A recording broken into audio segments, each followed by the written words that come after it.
अब हम login slash sign up के ड्रॉप डाउन में मौजूद तीसरे ऑप्शन फॉर एम्प्लॉय पर आ जाते हैं। फॉर एम्प्लॉय ऑप्शन किसके लिए होता है? ये ऑप्शन उन लोगों के लिए बनाया गया है जो किसी कंस्ट्रक्शन कंपनी में एम्प्लॉय के तौर पर काम कर रहे हैं, जैसे site engineer, supervisor, accounts slash HR staff, project team members. जैसे ही हम फॉर एम्प्लॉय पर क्लिक करते हैं, एम्प्लॉय के लिए बना हुआ डेडिकेटेड लॉगिन पेज ओपन हो जाता है। हम आ गए हैं फॉर एम्प्लॉय लॉगिन पेज पर। यहाँ एम्प्लॉय के लिए दो ऑप्शंस दिए गए हैं, एक एम्प्लॉयज कंपनी अकाउंट, दो एम्प्लॉयज पर्सनल अकाउंट। अगर एम्प्लॉय को ऑथराइज्ड पर्सन द्वारा पहले से यूजर आईडी और पासवर्ड दिए गए हैं, तो एम्प्लॉय कंपनी लॉगिन या पर्सनल अकाउंट लॉगिन किसी भी ऑप्शन से डायरेक्ट लॉगिन कर सकता है। दोबारा साइन अप करने की जरूरत नहीं होती। प्रोसेस सिंपल है। सबसे पहले यूजर नेम एंटर करते हैं जो कंपनी ने प्रोवाइड किया होता है, ईमेल आईडी या यूजर नेम। उसके बाद पासवर्ड एंटर करते हैं। नेक्स्ट नीचे दिख रहा कैप्चा कोड एंटर कैप्चा वाले बॉक्स में भरते हैं। सारी डिटेल्स सही भरने के बाद साइन इन बटन पर क्लिक कर देते हैं। साइन इन करते ही एम्प्लॉय अपने असाइंड रोल के डैशबोर्ड में एंटर हो जाता है और सिर्फ वही मॉड्यूल्स एक्सेस कर सकता है जो कंपनी ने उसके लिए अलाउ किए होते हैं। अगर कभी पासवर्ड भूल जाएं तो नीचे दिया गया फॉरगॉट पासवर्ड ऑप्शन यूज किया जा सकता है। Employ sign up process, personal account. अगर एम्प्लॉय का अकाउंट पहले से क्रिएट नहीं है तो उसे पहले एम्प्लॉय पर्सनल अकाउंट से साइन अप करना होता है। अब इस फॉर्म को स्टेप बाय स्टेप भरना होता है।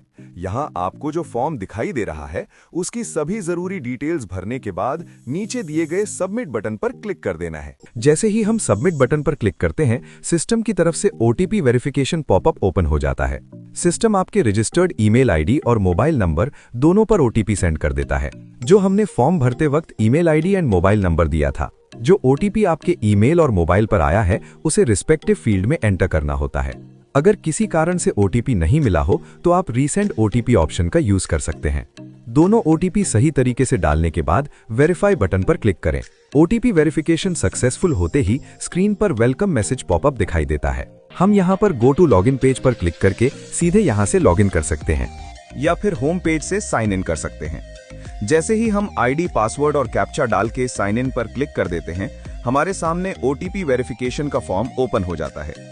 यहाँ पर हमें हमारे मोबाइल नंबर पर जो ओटीपी सेंड किया गया है वो एंटर कर देना है और यहाँ नीचे वेरीफाई वाले ऑप्शन पर क्लिक कर देना है। जैसे ही आप अपने अकाउंट में लॉगिन करोगे, आपको ये वाला मैसेज दिख जाएगा। इस मैसेज में कहा जाता है कि अगर आपको कंपनीज के साथ कनेक्ट होना है या फिर आपको कंपनी से इन्विटेशंस ज्वाइन करने का इन्विटेशन अगर आपको चाहिए है, तो आपको अपना पर्सनल इन्फॉर्मेशन अपडेट करना होगा। अपनी पर्सनल इन्फॉर्मेशन अपडेट करने के लिए अपडेट योर पर्सनल प्रोफाइल इस लिंक के ऊपर क्लिक करना है। जैसे ही आप क्लिक करते हो, एक फॉर्म आपके सामने खुल जाएगा।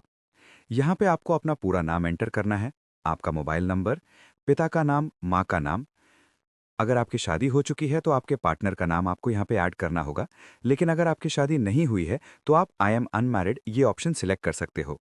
और अगर आपकी शादी हो चुकी है तो आपके पार्टनर का नाम आपको यहाँ पर ऐड करना होगा। आपका ये फॉर्म ओपन हो जाएगा जहाँ पे आप अपने पार्टनर का नाम और उनका बर्थ डेट एंटर करके सबमिट के ऊपर क्लिक कर सकते हो।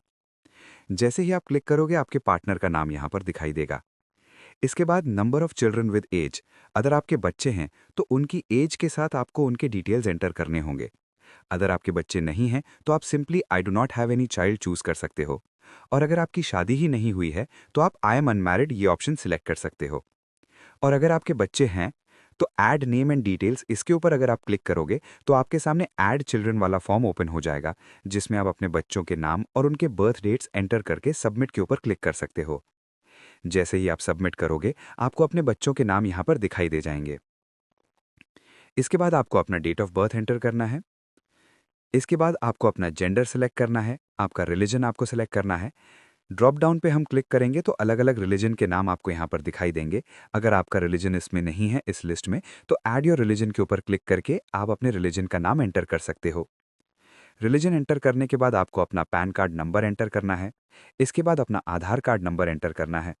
अगर आपके पास पासपोर्ट है तो पासपोर्ट नंबर भी आप यहाँ पर एंटर कर सकते हो। इसके बाद आपको अपना ईमेल आईडी एंटर करना है। आपके पिता का ऑक्यूपेशन आपको स्पेसिफाई करना है। आपकी माँ का ऑक्यूपेशन आपको यहाँ पर स्पेसिफाई करना है। अगर आप शादीशुदा हो तो आपके पार्टनर का ऑक्यूपेशन भी आपको स्पेसिफाई करना होगा। लेकिन अगर आपकी शादी नहीं हुई है तो आई एम अनमैरिड ये ऑप्शन आप सिलेक्ट कर सकते हो। इसके बाद state of your current residence. इस वक्त आप किस स्टेट में रह रहे हो वो स्टेट आपको सिलेक्ट करना होगा। आपकी सिटी आपको सिलेक्ट करनी होगी ड्रॉप डाउन में से। सब टाउन, आप किस शहर के किस एरिया में रहते हो। अगर आपके शहर के अंदर अलग अलग एरियाज हैं तो वो उसका नाम आपको देना होगा जिस भी एरिया में आप रहते हो। इसके बाद अगर आपको कोई मेडिकल डिसेबिलिटी है तो वो आपको यहाँ पर स्पेसिफाई करना होगा। लेकिन अगर आपको कोई डिसेबिलिटी नहीं है तो सिंपली NA आपको टाइप करना है और आगे के बॉक्स में जाना है। अगर आपके ऊपर कोई police FIR, ongoing court cases चल रही है तो उसके रिगार्डिंग आपको यहाँ पर डिटेल्स देनी होगी। लेकिन अगर आपके अगेंस्ट कोई FIR या फिर ऑनगोइंग कोर्ट केसेस नहीं हैं तो आप सिंपली NA सेलेक्ट कर सकते हो। इसके बाद आपको अपना परमानेंट एड्रेस यहाँ पर एंटर करना है। उसके बाद आपको आपका वेट यहाँ पर डाल देना है और उसके बाद आपकी हाइट जो भी है वो यहाँ पर भर देनी है। उसके बाद आपको यहाँ पर इमरजेंसी इन्फॉर्मेशन भर देनी है। जिस भी इंसान का आप यहाँ पर नाम डालना चाहते हो उसका पूरा नाम यहाँ पर आपको फिल कर देना है। उसके बाद आपको यहाँ पर उसका कॉन्टैक्ट नंबर भी डाल देना है। उसके बाद आपका उस व्यक्ति से जो भी नाता है उसे यहाँ पर फिल कर देना है। उसके बाद आप उस व्यक्ति की फ़ोटो भी यहाँ पर अपलोड कर सकते हो। यहाँ से आप फाइल को चूज़ करके फ़ोटो अपलोड कर सकते हो। उसके बाद उस व्यक्ति के बैंक अकाउंट्स की इन्फॉर्मेशन यहाँ पर भर देनी है। अकाउंट होल्डर का नाम यानी कि उस व्यक्ति का नाम यहाँ पर डालना है। उसके बाद उस व्यक्ति का खाता जिस भी बैंक से रिलेटेड है उस बैंक का नाम। उसके बाद उस व्यक्ति का अकाउंट नंबर यहाँ पर डालना है। उसके बाद IFSC कोड यहाँ पर डालना है। ब्रांच लोकेशन जो भी रहेगा वो यहाँ पर डालना है। उसके बाद फाइनली EPF नंबर यहाँ पर डालना है। ये इन्फॉर्मेशन भरने के बाद आपको save and go to next page के ऑप्शन पर क्लिक करना है। अगर आपने पोस्ट ग्रेजुएशन नहीं किया है तो ये वाला बॉक्स आपने खाली छोड़ना है। ये अगर आप खाली छोड़ोगे तो type of admission, time taken in years, percentage acquired और सर्टिफिकेट्स जो अपलोड करना है ये सब आपको खाली छोड़ने पड़ेंगे। पर अगर आपने डायरेक्टली ग्रेजुएशन किया है तो आप वो ग्रेजुएशन के डिटेल्स दे देने होंगे। अगर आपने पोस्ट ग्रेजुएशन नहीं किया है तो पोस्ट ग्रेजुएशन वाला सेक्शन खाली छोड़ना होता है। उस स्थिति में type of admission, time taken in years, percentage acquired और सर्टिफिकेट्स अपलोड ये सभी फील्ड्स खाली रहेंगी। अगर आपने ग्रेजुएशन या पोस्ट ग्रेजुएशन किया है तो उसकी डिटेल्स भरनी होती हैं, जैसे degree, type of admission, time taken, percentage, final year marksheet या डिग्री सर्टिफिकेट।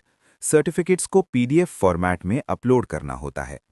इसी तरह ग्रेजुएशन, डिप्लोमा, HSC, SSC की डिटेल्स भी रिस्पेक्टिव सेक्शंस में भरनी होती हैं। अगर आपने कोई एडिशनल कोर्स या सर्टिफिकेशन किया है, जैसे MSc IT, AutoCAD या कोई अन्य प्रोफेशनल क्वालिफिकेशन, तो उसकी डिटेल्स भी यहाँ ऐड कर सकते हैं और सर्टिफिकेट अपलोड कर सकते हैं। जब सारी क्वालिफिकेशन डिटेल्स और डॉक्यूमेंट्स अपलोड हो जाएं, तब सेव एंड नेक्स्ट पेज पर क्लिक करना होता है। नेक्स्ट पेज पर पासपोर्ट साइज फोटो अपलोड करनी होती है साइज लिमिट के अंदर। करंट और परमानेंट एड्रेस का प्रूफ अपलोड करना होता है, जैसे इलेक्ट्रिसिटी बिल। अगर करंट और परमानेंट एड्रेस सेम है तो एक ही एड्रेस प्रूफ अपलोड करना होता है।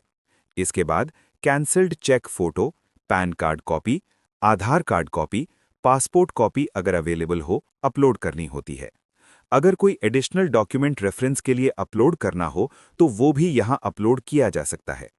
अगर मेडिकल फिटनेस रिपोर्ट है तो वो भी अपलोड की जा सकती है। सारे डॉक्यूमेंट्स अपलोड करने के बाद सेव एंड एग्जिट बटन पर क्लिक करना होता है। सेव एंड एग्जिट पर क्लिक करते ही आप अपने अकाउंट में दी गई सारी इन्फॉर्मेशन, क्वालिफिकेशन डिटेल्स और अपलोडेड डॉक्यूमेंट्स देख सकते हैं। अब सवाल आता है कि इतनी सारी पर्सनल इन्फॉर्मेशन देने के बाद क्या ये इन्फॉर्मेशन सभी को विजिबल होगी? इसका जवाब है नहीं। आप किसी कंपनी को अप्लाई करते हैं या कंपनी आपको इनविटेशन भेजती है।